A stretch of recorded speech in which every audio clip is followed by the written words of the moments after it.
जय माँ इंद्राक्षी। इंद्राक्षी धाम में दर्शकों आप सभी का हम हार्दिक स्वागत करते हैं। आज के दिन जिन जातकों का जन्म दिवस है, मैरिज एनिवर्सरी है, उन सभी को हमारी तरफ से बहुत बहुत शुभकामनाएं।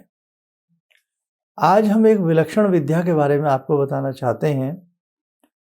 भारत में अनेकों ऐसी गूढ़ रहस्यमयी विद्याएं हैं जिनके बारे में आपको शायद जानकारी हो भी सकती है, और यदि नहीं है तो आपको यकीन नहीं आएगा कि क्या ऐसी भी विद्याएं हैं जो कार्य करती हैं। उन्हीं विद्याओं में एक विद्या होती है जिसका नाम होता है हाजरात। ये बड़ी अद्भुत विद्या होती है। क्या होती है? अपने ज्ञान के लिए, नॉलेज के लिए इस चीज़ को जरूर सुनिएगा। आइए पहले आज का हम पंचांग बताते हैं। 18 सन 2022, दिन शुक्रवार, फाल्गुन मास, कृष्ण पक्ष, संवत 2078। तिथि आज द्वितीया है, नक्षत्र पूर्व फाल्गुनी, राहु काल 10:30 से 12, दिशा सूल पश्चिम दिशा। नाना भांति की विद्याओं में ये हाजरात की विद्या, इसे हजारात भी कहते हैं और हाजरात भी कहते हैं, शुद्ध हाजरात है। इसमें एक ऐसी रहस्यमयी दुनिया में एक व्यक्ति चला जाता है कि जिसमें वो जो चाहे वो पता लगा लेता है। लेकिन अब इस विद्या के मास्टर, इस विद्या के माहिर देश में बहुत कम लोग हैं। ये विद्या ऐसी होती है कि इसमें बालक को व्यक्ति के नाखून में बहुत कुछ दिखने लगता है। कैसे होती है आपको बताते हैं। इस विद्या को सिद्ध करना आसान नहीं है, लेकिन ये आसान सिद्ध हो भी जाती है अगर बहुत अच्छे से इसे किया जाए। बहुत पुरानी मैं आपको एक घटना बता रहा हूँ कि कोई सज्जन रहा करते थे और वो इन विद्याओं में बड़े पारंगत थे, माहिर थे। तो उनके पास बड़ी दूर दूर से लोग बाग मिलने के लिए आते थे, और वो एक 10-12 वर्ष के बालक को बिठाते थे निला धुला करके, या कई बार वो ऐसा बोल दिया करते थे कि भाई आपके घर में कोई 10-12 साल का बालक हो, उसे आप साथ में लाएं। और एक दिन में वो इस विद्या का प्रयोग केवल 1 या 2 बार किया करते थे, इससे ज़्यादा नहीं करते थे। और बहुत ही खास केसों में वो किया करते थे। सारा केस सुनने के बाद कि वास्तव में मेरी विद्या आपके केस के लायक है या नहीं, या आपका केस मैं अपनी विद्या से देखूं या नहीं, ऐसा हुआ करता था। तो बहुत पुरानी बात है और ये मेरी अपनी आंखों देखी बात है जो मैं आपको बता रहा हूँ। अब तो वो इस संसार में नहीं है। वो मैं भी बहुत छोटा सा था जब। तो हमारे आसपास से कोई बच्चा गुम हो गया था, और वो बड़ा ढूंढा, सब कुछ काम किए गए, और जब थक हार करके बैठ गए, कोई रास्ता नहीं मिला, तो किसी ने जैसे बता देते हैं कि भाई ऐसे ऐसे विद्या में है, कोई व्यक्ति वो बता देते हैं। तो वहाँ पर गए सब लोग मिल कर के और उनसे बताया कि भाई ऐसी ऐसी समस्या है, बच्चा ढूंढा गया लेकिन बच्चा नहीं मिला, बड़ी दिक्कत है। तो उन्होंने बोले कि 10-12 साल का कोई बच्चा आप लेके आइए, फिर हम बताएंगे। तो 10-12 साल का बच्चा लेकर के गए। तो उन्होंने एक काजल टाइप कोई चीज़ उन्होंने बनाई हुई थी, और उन्होंने उस बालक को पहले प्रोक्षण किया, छींटे वीटे मार करके शुद्ध किया।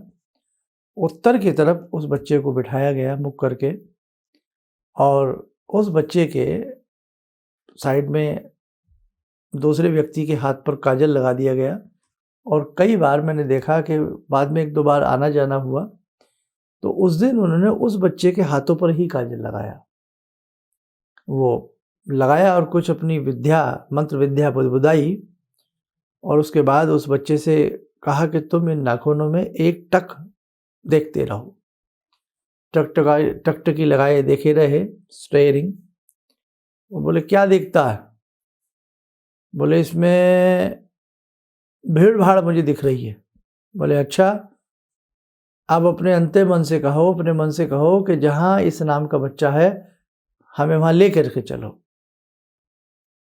उसने कहा कि जहाँ इस नाम का बच्चा है वहाँ हमें ले करके चलो। तो वहाँ वो उसे देखा, तो वो बच्चा जो है बनारस पहुँचा हुआ था, न जाने किस प्रकार से। तो उन्होंने कहा क्या दिखता है? बोले वो ऐसे ऐसे बच्चा दिखता है। बोले किसके साथ है? बोले कोई व्यक्ति है उसके साथ ये बच्चा है। बोले और क्या दिखता है?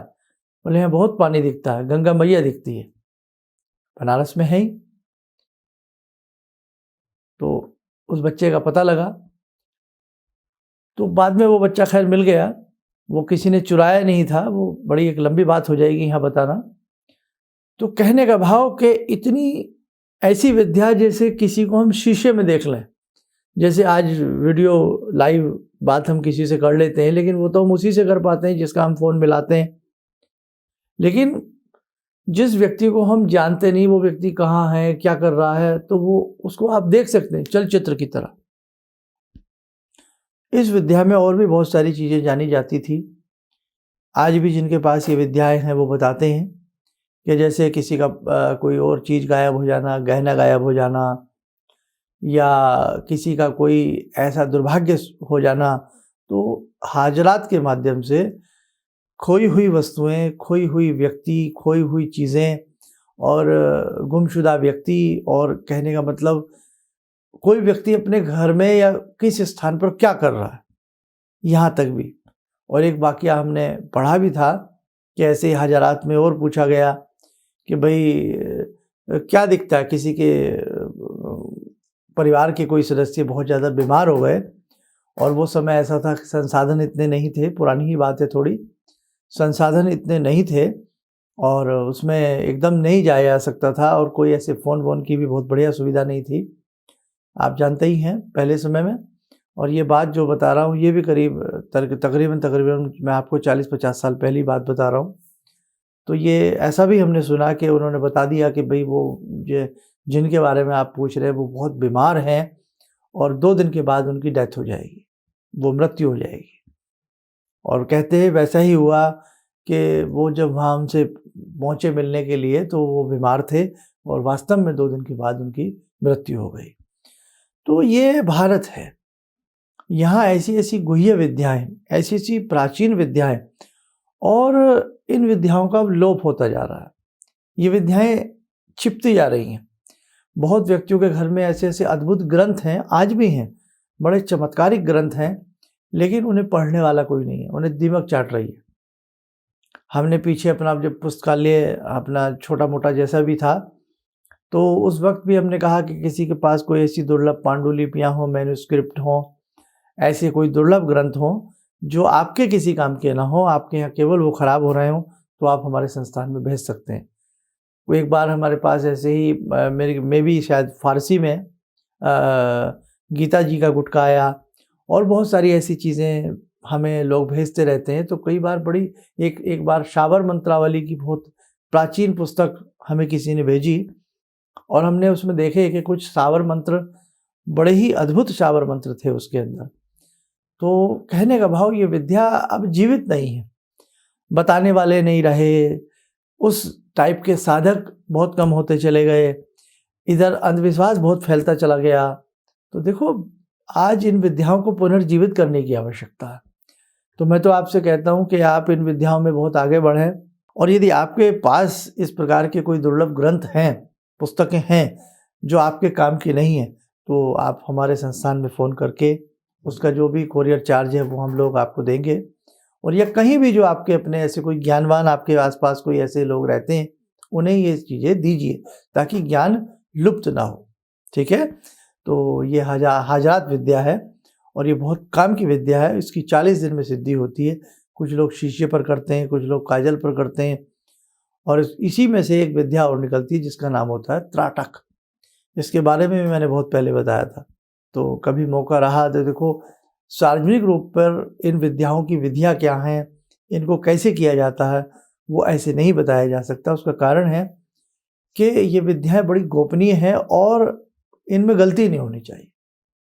आप कोई साधारण पूजा अपने घर में करते हैं, कोई मंत्र पढ़ते हैं, वहाँ कोई दिक्कत नहीं है।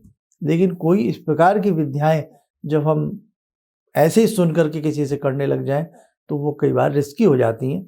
इसलिए मेरा आपसे ये निवेदन है, जब भी आप इस प्रकार की कोई तांत्रिक विद्या करें, यानी कि तांत्रिक कोई साधना करें, या ऐसी कोई विशेष प्रकार का मांत्रिक अनुष्ठान करें, या कोई शमशानी सिद्धि आप कर रहे हैं, यक्षुणी सिद्धि आप कर रहे हैं, या उच्छिष्ट कोई ऐसी सिद्धि आप कर रहे हैं, या जैसे आज हमने ये बात बताई ये आप कर रहे हैं, तो ये किसी विशेष निर्देशन में करें तो आपको लाभ की प्राप्ति होगी। अदरवाइज इन विद्याओं को किसी से सुन करके, कहीं से पढ़ करके ऐसे नहीं करना चाहिए।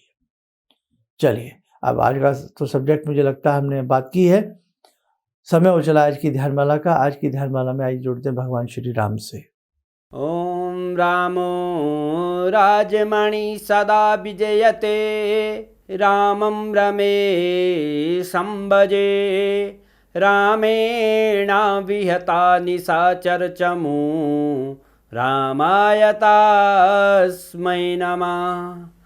रामानास्ति परायणं परतरं, रामस्य दासोऽम्यहम्।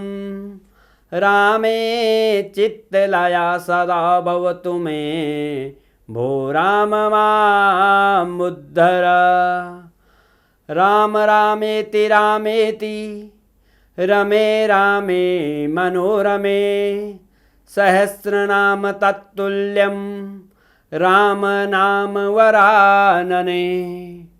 आदो राम तपोवनं दिगमनं, हत्वा मृगं काञ्चनं, वैदेहीहरणं जटायुमरणं, सुग्रीवसंभाषणं।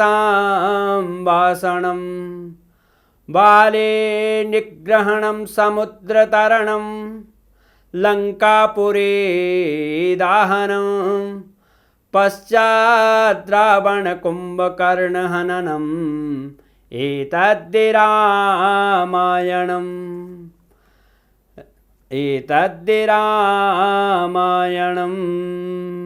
कवच बना ले, ध्यान करें, श्री राम जी का आशीष हम सबके ऊपर बरस रहा है।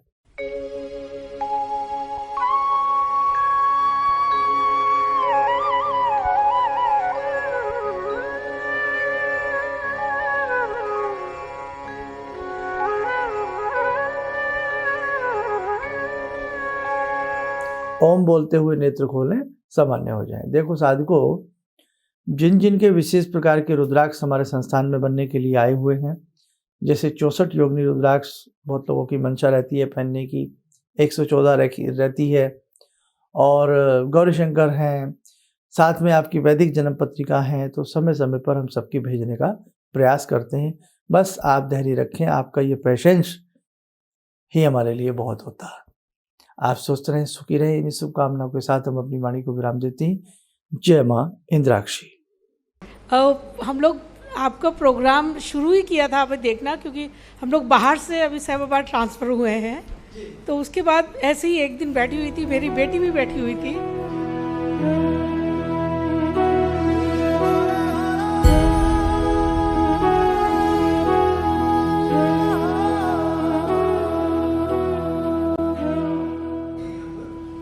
उस टाइम उसके पास जॉब नहीं थी। थोड़ा टाइम उसने जॉब छोड़ी, मैंने एकदम से बोला उसको कि तुम ये लगाओ फ़ोन, और पहली बार ही में ही उसका आपके साथ फ़ोन लग गया। पहली बार ही उसका फ़ोन लगा और आपने कहा कि उसको बहुत अच्छी नौकरी मिलेगी, और थोड़े दिन बाद ही उसको बहुत अच्छी नौकरी मिल गई और वो बहुत अच्छी नौकरी कर रही है। धन्यवाद बहुत इसके लिए। किसी भी समस्या के समाधान के लिए मिले प्रसिद्ध हस्तरेखा एवं वास्तु विशेषज्ञ प्रोफेसर धर्मेंद्र शर्मा जी से।